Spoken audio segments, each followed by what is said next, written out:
I mostly describe myself to people as being involved in strategic transformation. I've ended up being primarily, most of the time, concerned with how do you engage the hearts and minds of people across the organisation in developing a strategy which you can then struggle to execute, because actually execution is the most difficult thing of all.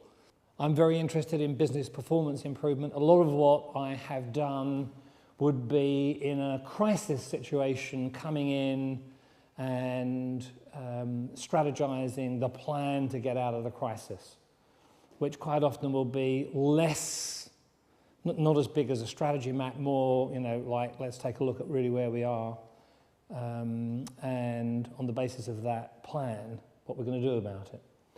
One of the fathers of my field of organisation development was an American called Kurt Lewin, or Kurt Lewin, depending which way you want to pronounce it, who basically invented action research, which is not meant to be scientific. It's basically take a look at how it is now, breathe that in very deeply, make a diagnosis, plan what you're going to do about it, implement, and so on and so forth. And that's really, the one thing that I've done through the years and years of my consultancy is to generate data about the present situation, plan what to do about it, and implement it. I've done a lot of leadership development. Leadership development sits down on the learning and development piece of the strategy map. So quite often, having done the strategy mapping piece, I will really work with them on designing the leadership development piece, and might well then bring might lead it, might do a lot of it, depending on what it is. I think that in the last 10 to 20 years, we've really understood how to transform an organisation for the first time. I've been enormously influenced by Dr. Deming, who really transformed Japanese industry, and value that very highly. I suppose I describe what I'm trying to do as building high-performance organizations with leadership and structures that are able to respond effectively to the turbulence of a competitive global economy, making continual improvements in quality and productivity, and building an inclusive organization.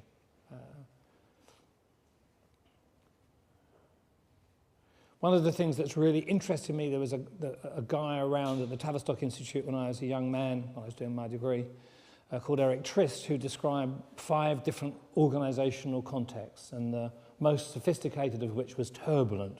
He described what a turbulent environment was. And you reach turbulence when you can no longer predict the outcome of a given thing that you do, because you don't know what the rest of the field is going to do.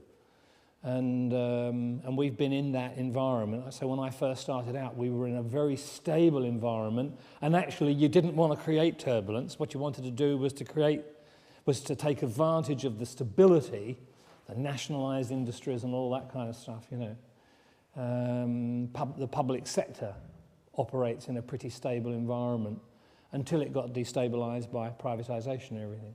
So being able to handle the ambiguity and the uncertainty that comes with turbulence is a major challenge, because you have to plan up against it, but psychologically it's really scary. I believe in terms of leadership, people have a primary style and a backup style, and the backup style is usually to turn nasty and to move into command and control. And when people get scared, they move into command and control, and that's when you lose all the good leadership behaviours and all that.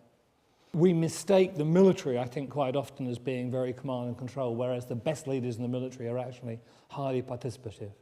And I'm completely passionate about being client-centred, that the most important thing to me is really to get alongside the client, understand where they are, work to deliver what they need to do.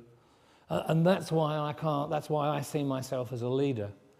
That's my leadership role, is to get alongside them and help them to achieve. And it is facilitation, but it's still leadership.